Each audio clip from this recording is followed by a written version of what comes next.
రాబోయే పార్లమెంట్ ఎన్నికలలో కరీంనగర్ పార్లమెంటు స్థానం నుండి పోటీ చేస్తున్న బోయినపల్లి వినోద్ కుమార్కు అత్యధిక మెజార్టీతో గెలిపించాలని కార్యకర్తలు పిలుపునిచ్చారు. మాజీ ఎమ్మెల్యే సతీష్ కుమార్ హుస్నాబాద్లో ఏర్పాటు చేసిన ముఖ్య కార్యకర్తల సమావేశంలో ఆయన మాట్లాడుతూ గత అసెంబ్లీ ఎన్నికల్లో జరిగిన పొరపాట్లను సరిదిద్దుకుంటూ వచ్చే పార్లమెంటు ఎన్నికలలో కార్యకర్తలు సైనికుల్లా పనిచేయాలని సూచించారు.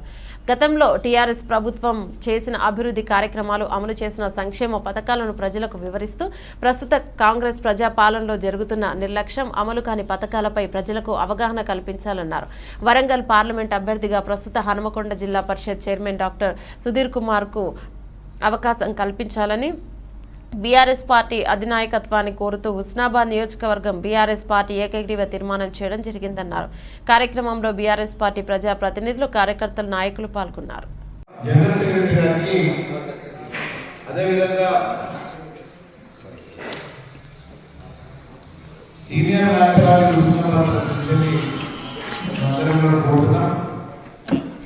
మా నియోజకవర్గానికి సంబంధించిన దళిత బిడ్డ అందరూ కూడా పాత వరంగల్ అర్బన్ జడ్పీ చైర్మన్గా ఉన్న డాక్టర్ సుధీర్ కుమార్ గారికి అన్ని రకాల అర్హులై చదువుకున్న వాళ్ళు, అనుభవం ఉన్న వాళ్ళు, మేము వరంగల్ పార్లమెంట్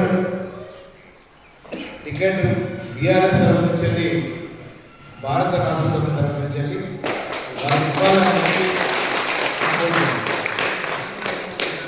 హుస్నాబాద్ నియోజకవర్గంలో ఉన్న బీఆర్ఎస్ పార్టీ నాయకులు, కార్యకర్తలు అందరూ కూడా ఏకీభవిస్తున్నామని చెప్పి కూడా దయచేసి ఎవరైనా కానీ కొంచెం అటు ఇటు ఉన్న లేదు అటను ఉండండి, లేకపోతే ఇటను ఉండండి, కానీ అటు ఇటు ఉంటే మాత్రం మీకే నష్టమవుతుందని కూడా మీ అందరికీ తెలియజేస్తున్నా. అటు పనులు కూడా చేయొద్దని చెప్పి కూడా మీ అందరిని కోరుతున్నా. రేపటి నుంచి నేను మండలాల వారిగా మీటింగ్ పెడుతున్నా. మరి మొదలు మన పెద్దలు సీనియర్ నాయకులు కరసీర్ గారు ఉన్నారు కాబట్టి రేపు కోయడ మండలం నుంచి ప్రారంభిస్తాను. నేను కోయడ మండలం ఫస్ట్ మీటింగ్ పెడతా, ఆ తర్వాత చిగురుమామిడి, ఆ తర్వాత సైదాపూర్, ఆ తర్వాత ఎలకదుర్తి, బీందేరపల్లి, మా మూడు చింతల కాడ అక్కనపేట, అంతేనా? తర్వాత హుస్నాబాద్ టౌన్. 7 రోజుల తర్వాతనే, అంటే 8 రోజులు పడుతుంది మొత్తం నాకు. 8 రోజుల తర్వాతనే మన మీటింగ్ జరుగుతుంది. ఏదైనా చేస్తే మళ్ళీ తెలంగాణ రాష్ట్రంలో కూడా గౌరవ ముఖ్యమంత్రి కేసీఆర్ గారు చేస్తారు, బీఆర్ఎస్ పార్టీ చేస్తారని చెప్పి నేను తెలియజేస్తాను. ఒక్క మాట చెప్తాను, ఇవాళ ఎండాకాలం వచ్చింది, కరెంట్ ఎన్ని గంటలు వస్తుంది ఒకసారి ఆలోచించుకోవాలి. ఒక్కసారి మనం ఆలోచించుకోవాలి. మనం రైతు బంధు అనుకుంటూ కూడా వచ్చినాం. మేము 15,000 ఇస్తామని చెప్పాను. నువ్వు 15,000 అవసరం లేదు, 10,000 ఇవ్వయా. ఎన్ని ఎకరాలకు ఇచ్చినాం, ఎంతగానో వస్తున్నది. వాడేవాడో అంటాడు చెప్పు తీసుకొడతా అని చెప్పి మేము కూడా అనొచ్చు కదా మాట.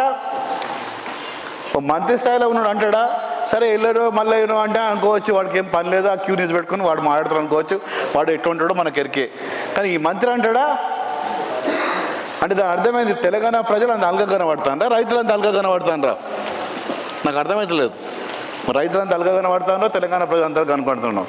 మేము చెప్తాం, ఎవరు చెప్పు తీసుకుంటానో ప్రజలకు బాగా తెలుసు. ఖచ్చితంగా రేపు జరగబోయే ఎంపీ ఎలక్షన్లో కూడా, సర్పంచ్ ఎలక్షన్లో కూడా, ఎంపీటీసీ ఎలక్షన్లో కూడా, జెడ్పీటీసీ ఎలక్షన్లో కూడా సింగిల్ విడ దాంట్లో ఎవరికి చెప్పు దెబ్బ కొట్టానో ఖచ్చితంగా ప్రజలు కోరుతారు అని తెలియజేస్తున్నాను. ఏమనుకోబోరు ఎక్కడ కూడా. ఏదో ఇవాళ వాస్తవంగా చూసుకుంటే ఇక్కడ మొన్న ఒక ఫోటో వచ్చింది నాకు, నిన్ననే ఒక ఫోటో వచ్చింది. ఏమొచ్చిందంటే బీజేపీ అభ్యర్థులకు నిలబడ్డ బొమ్మ శ్రీరామ్ చక్రవర్తి,